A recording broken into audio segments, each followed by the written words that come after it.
जय कैडेट्स, मैं राम सिंह गुरुंग एक बार फिर से आपका अपने चैनल एनसीसी मित्र पर स्वागत करता हूं।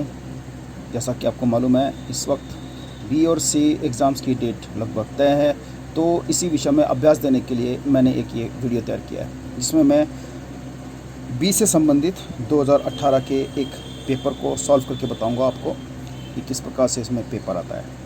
तो जैसा कि आपको मालूम है कैडेट्स कि टोटल मार्क्स रिटन के 350 मार्क्स होते हैं और प्रैक्टिकल के 150 मार्क्स होते हैं। तो रिटन में आप देख सकते हैं, सबसे पहले भाग में आपके ड्रिल की है। ड्रिल में fill in the blanks 5 marks की और 5 मार्क्स की ट्रू फॉल्स आ रहे हैं इसमें। तो जैसे कि आप देख सकते हैं, फिल इन द ब्लैंक्स में नंबर 1 में है, धीरे चल में कदम की लंबाई 30 इंच होती है। राष्ट्रपति के सम्मान गार्ड में कैडेट की संख्या 150 होती है। बाएं मुड़ में 90 डिग्री मुड़ते हैं। तेज चल में 1 मिनट में 120 कदम चलते हैं। वर्ड ऑफ कमांड चेतावनी और कार्यकारी भाग है, यानी वर्ड ऑफ कमांड के 2 भाग हैं, जिसको हम इंग्लिश में कॉशनरी और एग्जीक्यूटिव भी बोलते हैं। इसी प्रकार से आप देख सकते हैं भाग नंबर 2 में ट्रू फॉल्स, इसमें भी 5 क्वेश्चन हैं। पहले में है, सावधान में दोनों पैरों के बीच का कोण 30 डिग्री होता है, ये सही है। पीछे मुड़ में 100 डिग्री मुड़ते हैं, ये गलत है। सभी वर्ड ऑफ कमांड बाएं पांव पे दिए जाते हैं, ये सही है। दाहिने देख में दाहिना गाइड भी दाएं देखता है, ये गलत है। विश्राम आराम से में कमर के ऊपर का हिस्सा हिला सकते हैं, ये सही है। आइए देखते हैं अभी क्वेश्चन नंबर 2, जो कि आपका वेपन ट्रेनिंग से संबंधित है, जिसमें कि 35 मार्क्स का है। इसमें 5 मार्क्स के फिल इन द ब्लैंक्स हैं। जैसे इसमें भाग नंबर 1 में एसएलआर राइफल की मैगजीन में डैश राउंड आते हैं, जो कि 20 हैं। वेट ऑफ .22 डीलक्स राइफल, ये 6 लॉब्स है या 6 पाउंड है। जो इसकी लेंथ है वो .22 डीलक्स राइफल की वो 43 इंच है। एसएलआर की मैगजीन कैपेसिटी 20 राउंड है। एसएलआर की कारगर रेंज 300 गज है या 270 मीटर। .22 राइफल का कैलिबर यानी कुतर उसका .22 इंच है, ठीक है। इसी प्रकार से ट्रू और फॉल्स, सही या गलत, इसमें है टारगेट का बुल सर्कल के सबसे अंदर होता है, ये सही है। .22 राइफल की मैगजीन क्षमता 6 है, ये गलत है। .22 राइफल की कारगर रेंज 25 मीटर है, ये सही है। बोल्ट राइफल का एक भाग है, ये सही है। फायर रेंज पर संतरी सुरक्षा के लिए नहीं खड़ा होता है, ये आपका फॉल्स है। इसी प्रकार से आप देख सकते हैं,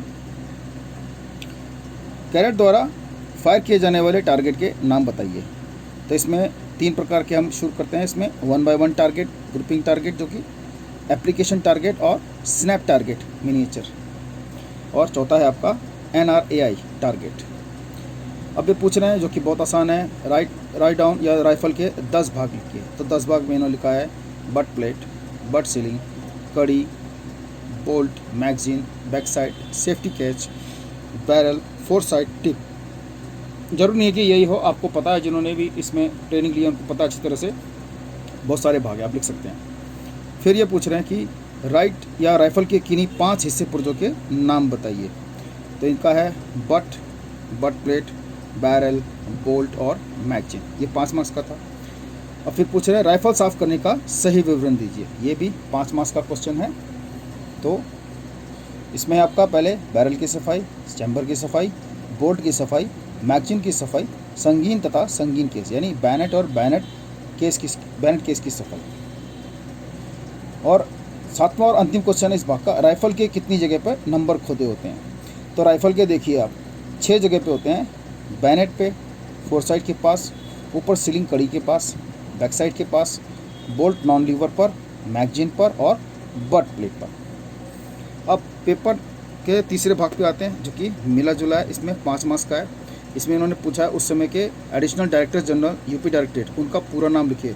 तो उस समय के थे मेजर जनरल RGR तिवारी। तो इसी प्रकार से अभी आपको मालूम होना चाहिए कि अभी के हमारे एडिशनल डायरेक्टर जनरल कौन है। उसके बाद नेशनल इंटीग्रेशन और अवेयरनेस पर आपका 30 मार्क्स का क्वेश्चन आता है। सबसे पहले आपका इन्होंने नीचे कुछ राज्य दिए, उनकी राजधानी, जो कि बहुत आसान है। पहला उत्तर प्रदेश, जो कि लखनऊ, बिहार पटना, गुजरात की गांधीनगर, पश्चिम बंगाल की कोलकाता, महाराष्ट्र की मुंबई। अब ये बता रहे हैं राष्ट्रीय एकता के विकास में प्रमुख उपाय बताइए। तो राष्ट्रीय एकता के विकास में प्रमुख उपाय आप ये देखिए किस प्रकार से लिख रहे हैं। चारित्रिक दृढ़ता, निस्वार्थता, राजनीतिक जागरूकता, देशभक्ति, संविधान द्वारा मान्य भाषाओं व राष्ट्रभाषा को महत्व देना। इसी प्रकार के राष्ट्रीय एकता के मार्ग में प्रमुख बाधाएं क्या हैं। अब राष्ट्रीय एकता प्रमुख बाधाएं हैं सांप्रदायिकता, भाषावाद, क्षेत्रीयता की भावना, जातिवाद, राजनीतिक दल, आर्थिक असमानता, विदेशी तत्व और आतंकवाद।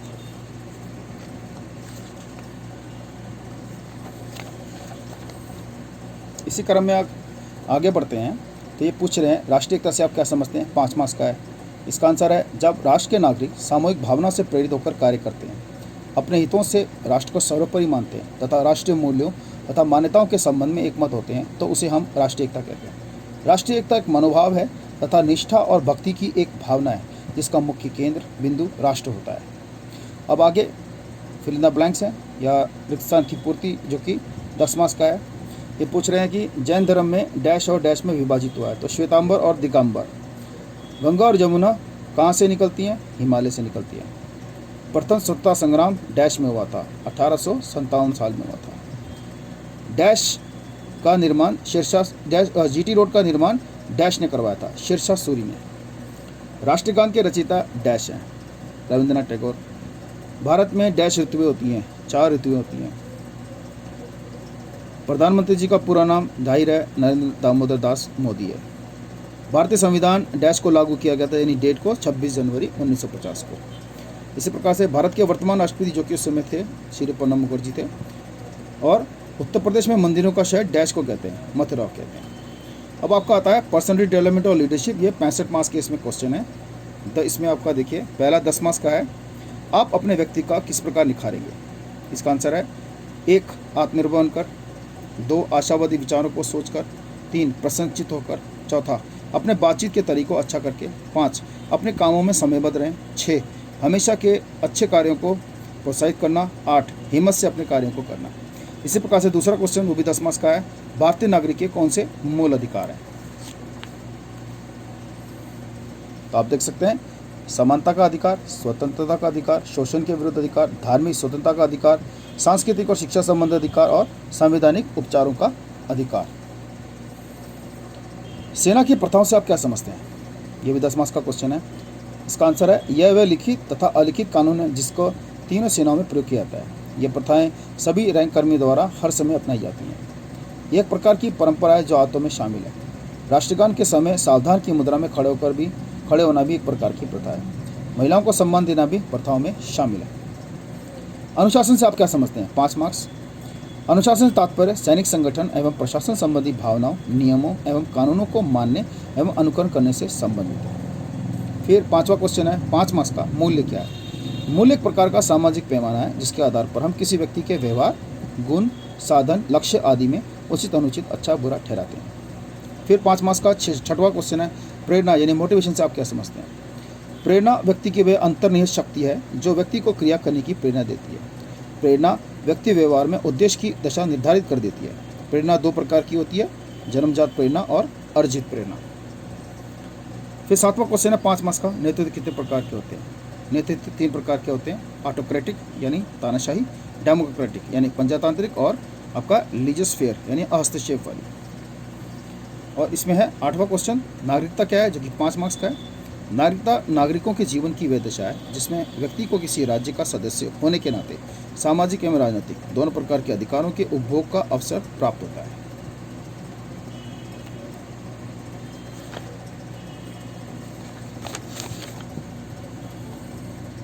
उसका 9वां क्वेश्चन आप देख सकते हैं ग्रुप की आवश्यकता क्यों पड़ती है। नंबर 1 इसका आंसर है 10 मार्क्स का क्वेश्चन है। इसका आंसर है 2 या 2 से अधिक लोगों के होने से ग्रुप बनता है। किसी भी कार्य को संपन्न करने के लिए ग्रुप की आवश्यकता पड़ती है। एक लक्ष्य को प्राप्त करने के लिए सभी सदस्यों के सहयोग को दिखाता है। सभी सदस्यों का आपसी तालमेल बना रहता है। ग्रुप सभी सदस्यों की सकारात्मक सोच को बढ़ाता है। फिर आप डिजास्टर मैनेजमेंट का है, इसमें 15 मार्क्स के हैं। पहला क्वेश्चन जो कि 10 मार्क्स का है, आपदा प्रबंधन में दी जाने वाली 5 सेवाओं के नाम लिखिए। नंबर 1 हताहतों को निकालकर उन्हें सुरक्षित स्थान पर पहुंचाना। नंबर 2 प्राथमिक उपचार। नंबर 3 आवागमन के व्यवधान को हटाने में। और नंबर 4 पीड़ितों की दवाइयों को पहुंचाना। दूसरा क्वेश्चन प्राकृतिक तथा अप्राकृतिक आपदाओं के 5 उदाहरण दीजिए। प्राकृतिक आपदाएं हैं, उनके उदाहरण हैं बाढ़, सूखा, ज्वालामुखी पर्वतों को गिरना, वर्षा, सुनामी। और अप्राकृतिक यानी मैनमेड, आतंकवादी हमला, बम विस्फोट, एक्सीडेंट, जंगलों में आग, औद्योगिक असावधानियाँ। अब इसका अगला चरण है जिसमें सोशल अवेयरनेस और कम्युनिटी डेवलपमेंट है। इसमें 30 मार्क्स का है। एनसीसी में कौन कौन सी सामाजिक क्रियाकलाप किए जाते हैं, तो आप सभी को मालूम है। इसमें क्रियाकलाप जो भी हैं, ये 10 मार्क्स का क्वेश्चन है। रक्तदान, साक्षरता अभियान, दहेज निवारण अभियान, बीमारियों के विरुद्ध अभियान, श्रमदान, ट्रैफिक कंट्रोल, आई कैम्प में मरीजों की देखभाल करना, प्राकृतिक आपदा में राहत कार्य, वृक्षारोपण, समाज में जागृति पैदा करने हेतु व्याख्यान, मीटिंग, फोल्डर, पोस्टर आदि की व्यवस्था करना। दूसरा क्वेश्चन 10 मार्क्स का है। सामाजिक सेवा में कैडेट के क्या लाभ हैं? समाज सेवा में कैडेट को निम्न लाभ है। नंबर 1, कैडेट्स के हृदय में परोपकार, त्याग, उदारता और दया आदि उज्ज्वल भावनाओं का प्रादुर्भाव होना। नंबर 2, कैडेट्स का नैतिक स्तर उन्नत होगा और वे स्वार्थ की पाशविक भावनाओं से उठकर मनुष्यत्व की ओर अग्रसर होंगे। नंबर 3, कैडेट्स में मातृत्व की भावना जागृत होगी। नंबर 4, कैडेट्स में नेतृत्व के गुण विकसित होंगे। तीसरा क्वेश्चन है जो कि 10 मार्क्स का है। सामाजिक सेवा के उद्देश्य लिखिए। इसमें आपका कैडेट में परस्पर सहयोग की भावना, श्रम की प्रतिष्ठा की शिक्षा देना, सहवर्ग की भावना पैदा करना। ये 10 मार्क्स का था। इसके बाद हेल्थ एंड हाइजीन 25 मार्क्स का है। इसमें पहले 5 मार्क्स का क्वेश्चन है, योग के किन्हीं 5 आसन के नाम बताइए। आपको अच्छे से मालूम है, पद्मासन, अर्धचंद्रासन, त्रिकोणासन, वज्रासन, गौमुखासन, इस प्रकार के बहुत सारे उदाहरण आप दे सकते हैं। जल के स्वच्छीकरण की कौन कौन सी विधियाँ हैं, ये दूसरा क्वेश्चन है 5 मार्क्स का। इसका जल को साफ करना यानी फिल्ट्रेशन, जल को जीवाणुरहित करना यानी किलिंग बैक्टीरिया वाटर, उबालना यानी बॉइलिंग और स्टरलाइजेशन यानी रोगाणुनाशक। तीसरा क्वेश्चन है प्राथमिक उपचार क्या है तथा उपचार के सामान क्या है, यानी फर्स्ट एड क्या है। किसी भी घायल या रोगी व्यक्ति की सहायता डॉक्टर के आने से पहले दी जाने वाली सहायता प्राथमिक उपचार है। चौथा fill in the blanks 10 marks का। पैर की पट्टी डैश इंच की होती है, इसका साइज पूछ रहे हैं, 4 इंच की होती है। विटामिन सी की कमी से डैश बीमारी होती है, स्कर्वी। मानव शरीर में कुल डैश हड्डियाँ होती हैं 206। विटामिन के डैश में मदद करता है, यानी रक्त थक्का बनाने में मदद करता है। और डैश ब्लड ग्रुप या रक्त समूह सभी से रक्त ले सकता है, ए बी पॉजिटिव। उसका आपका एडवेंचर ट्रेनिंग जो कि 15 मार्क्स का है। इसका पहला क्वेश्चन है जो कि 7 मार्क्स का। एनसीसी कैडेट्स कौन कौन से साहसिक क्रियाकलापों में हिस्सा ले सकते हैं, यानी एडवेंचर ट्रेनिंग। एनसीसी कैडेट्स निम्न साहसिक क्रियाकलापों में हिस्सा लेते हैं। नंबर 1, साहसिक साइकिल यात्रा। नंबर 2, ऐतिहासिक व दुर्गम स्थानों की पैदल यात्रा। नौकायन अभियान, चट्टानों पर चढ़ना।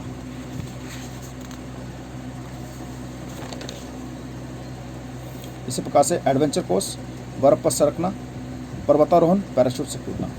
दूसरा क्वेश्चन जो कि 8 मार्क्स का है, साहसिक प्रशिक्षण के उद्देश्य लिखिए।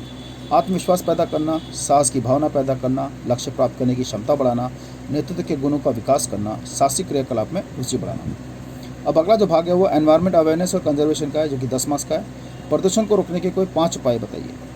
इसमें आंसर में है लोगों को प्रदूषण न फैलाए इसके लिए जागरूक करना होगा। गाड़ियों के तेज हॉर्न पर प्रतिबंध लगाया जाए। पर्यावरण शिक्षा स्कूल में अनिवार्य कर देनी चाहिए। ज़्यादा प्रदूषण वाली गाड़ियों को बंद कर देना चाहिए। अत्यधिक कीटनाशक का प्रयोग नहीं करना चाहिए। दूसरा क्वेश्चन जो कि 5 मार्क्स का है, प्रदूषण क्या है, ये कितने प्रकार के होते हैं। वायु, जल व मृदा के भौतिक, रासायनिक एवं जैविक गुणों में होने वाले परिवर्तनों को जो मानव जीवन, उसके रहन सहन तथा अन्य जीवों पर कुप्रभाव डालते हैं, प्रदूषण कहलाते हैं। ये 5 प्रकार के होते हैं, मृदा प्रदूषण, ध्वनि प्रदूषण, वायु प्रदूषण, जल प्रदूषण और रेडियोधर्मी प्रदूषण। अगला है आपका ऑब्स्टिकल ट्रेनिंग का जो कि 5 मार्क्स का है। एनसीसी में प्रयोग होने वाले किन्हीं 5 बाधाओं के नाम बताइए। इसके यहाँ straight balance, zigzag, gate vault, left vault, clear jump, right vault, double ditch wall, बहुत सारे होते हैं इसमें। अब भाग 2 में आपका एक स्पेशलाइज सब्जेक्ट है आर्म फोर्सेस के बारे में, 15 मार्क्स का है। दुश्मन का सामना करने पर मिलने वाला उच्चतम अवार्ड डैश है। इन 4 ऑप्शन में से अशोक चक्र, वीर चक्र, परमवीर चक्र, महावीर चक्र। ये आपका परमवीर चक्र है। वायुसेना अध्यक्ष की रैंक क्या होती है। Air chief marshal, air marshal, air commodore, marshal of air force. तो ये ए है, एयर चीफ मार्शल। एसी का फुल फॉर्म बताइए। Army supply core, army security core, army support core, army sports core. तो ये भी ए है, आर्मी सप्लाई कोर। अब आप एसी का पूर्ण रूप निम्नलिखित में चुनिए, कौन सा है इसमें से। एसी का फुल फॉर्म क्या है। Air engineering core, army education core, army engineering core, air education corps. तो ये आपका आर्मी एजुकेशन कोर है। Army day celebrates on which day. थल सेना दिवस कब मनाया जाता है। 8 अक्टूबर, 1 दिसंबर, 26 जनवरी, 15 जनवरी। तो ये आपका कौन सा है, 15 जनवरी। इनमें से कौन सा एक भारतीय सेना की सहायक सेवा नहीं है। Warden service, army postal service, army medical corps, as army education corps. तो ये आपकी वार्डन सर्विस जो कि आर्मी की सहायक सेवा नहीं है।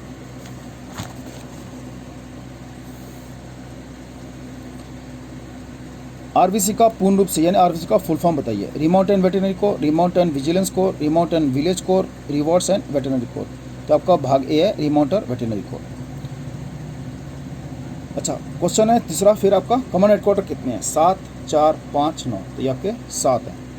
कमांड हेडक्वार्टर के आदेशित अधिकारी किस रैंक का होता है? Major general, lieutenant general, general, colonel. Colonel. तो ये आपका होता है लेफ्टिनेंट जनरल का, जो कि बी ऑप्शन है। थल सेना अध्यक्ष कौन है? उस समय के हिसाब से था, तो आप अभी के हिसाब से पूछेंगे तो आप जानते हैं आप। 11वां क्वेश्चन 5 मार्क्स का है। सेना की कमांड और उनकी जगहों के नाम लिखिए। तो इसमें आपका है पहला दक्षिणी कमांड पुणे महाराष्ट्र, पूर्वी कमांड कलकत्ता बंगाल पश्चिम बंगाल, पश्चिमी कमांड चंडी मंदिर हरियाणा, केंद्रीय कमांड लखनऊ उत्तर प्रदेश, उत्तरी कमांड उधमपुर जम्मू कश्मीर, प्रशिक्षण कमांड शिमला हिमाचल प्रदेश, दक्षिण पश्चिमी कमांड जयपुर राजस्थान में। अब आपका मैप रीडिंग आ गया। मैप रीडिंग में आप सांकेतिक चिन्ह बनाइए। लड़ाई का मैदान, कब्रिस्तान, मंदिर, कच्ची सड़क, गांव, जो कि आपको सिखाया गया है, आप उस हिसाब से बनाइए। फिर आपका 5 मार्क्स का अगला क्वेश्चन है। मानचित्र की परिभाषा पूछी गई है। तो मानचित्र विश्व के किसी निश्चित भूभाग का चौरस सतह पर सांकेतिक चिन्हों द्वारा बना हुआ वह चित्र होता है जो किसी निर्धारित मापक पर भूभाग को उस रूप में प्रदर्शित करता है जिस रूप में वह किसी वाहन चालक को ऊपर से दिखाई देता है। अगला क्वेश्चन 5 मार्क्स का है। कंपास के प्रयोग लिखिए। इसके प्रयोग हैं इस प्रकार से: चुंबकीय उत्तर दिशा ज्ञात करने के लिए, नक्शा सेट करने के लिए, किसी दिशा में मार्च करने के लिए, विभिन्न स्थानों का दिक्मान ज्ञात करने के लिए, मानचित्र पर अपनी तथा दूसरी स्थितियों की वस्तु की स्थिति ज्ञात करने के लिए। फिर 5 मार्क्स का चौथा क्वेश्चन है। उत्तर दिशा ज्ञात करने के तरीके बताइए। इसमें समान ऊंचाई विधि, घड़ी विधि, तारों के द्वारा, सूर्य विधि, मस्जिद विधि, कब्र विधि, पेड़ विधि, कंपास विधि। अगला जो भाग है वो कम्युनिकेशन संबंधित है। 10 मार्क्स का। आप इंटरनेट से क्या समझते हैं? अरबों की संख्या में पूरे विश्व के कंप्यूटर जो एक दूसरे से उपग्रह, सबमरीन केबल तथा ऑप्टिकल फाइबर नेटवर्क के माध्यम से जुड़े हैं, इस वर्ल्ड वाइड वेब को इंटरनेट कहा जाता है। दूसरा क्वेश्चन जो कि 5 मार्क्स का है, इसमें पूछा गया है आप सैटेलाइट से क्या समझते हैं? एक पिंड जो एक पिंड के चारों ओर निश्चित गति और निर्धारित आकर्षण बल से घूमता है, उपग्रह या सैटेलाइट कहलाता है। ये कुदरती और मानव निर्मित दोनों प्रकार के हो सकते हैं। अगला जो है आपका 12वां जो आपका अगला भाग है वो फील्ड और बैटरक्राफ्ट का है। 25 मार्क्स का। दूरी अधिक कब आंकी आती है, यानी दूरी कब ज़्यादा दूरी लगती है? तो इसमें है जब कम प्रकाश का होना, देखने वाले की आंख के सामने सूरज का होना, जब लक्ष्य का निकट की वस्तु की अपेक्षा छोटा होना, घाटी से देखना और लेट कर देखना। यानी इसको हम बोलते हैं कि फासला असल से ज़्यादा कब नज़र आता है, तब ये आपने बताना है। उसके बाद आपका फिर बताया 5 मार्क्स का दूसरा क्वेश्चन है। फिर सिग्नल के तरीके लिखिए। हाथ के द्वारा, सीटी के द्वारा और हथियार के द्वारा। फिर तीसरा क्वेश्चन जो 5 मार्क्स का है, दूरी का अंदाज़ा लगाने की विधियाँ कौन सी हैं? इसमें है इकाई का तरीका, दिखाई का तरीका, सेक्शन औसत की विधि, की औसत, हाल्विंग विधि और ब्रैकेटिंग विधि। फिर 5 मार्क्स का चौथा क्वेश्चन है। भूमि कितने प्रकार की होती है? समतल भूमि, टूटी फूटी भूमि, ऊंची भूमि, दबी हुई भूमि। 5वां क्वेश्चन है जो 5 मार्क्स का है, पूछ रहा है छिपाव क्या है? प्राकृतिक दृश्य या आकृतियों के बीच अपने को इस प्रकार छिपाना कि दुश्मन की नज़र व फायर से बच सके, कंसीलमेंट कहलाता है। अब हथियार के साथ है आपका 15 मार्क्स का। इसमें आपका है कि 7.62 SLR की सफाई सामग्री लिखिए। तो आपको पता ही है, पुल थ्रू, ऑयल बोतल, कम्बिनेशन टूल, गैस रेगुलेटर की screw driver, cylinder, public chamber cleaning brush, rifle cleaning brush, graphite grease tube, चिंदी। तो ये इस तरह से आपका एक सैम्पल पेपर है जो कि 2018 में आया था, उसका किस प्रकार से सॉल्व किया गया है। इसमें से आप देख सकते हैं, अगर आप हर एक साल के पेपर्स को आप तुलना करें तो लगभग कुछ एक क्वेश्चन हमेशा रिपीट होते हैं। तो कैरियर्स अगर आप पिछले 2-3 साल के क्वेश्चन पेपर देखेंगे तो जो आपको रिपीट आ रहे हैं, लग रहे हैं, बार बार रिपीट होते हैं, आप उनको अच्छे प्रकार से तैयारी करके आइए।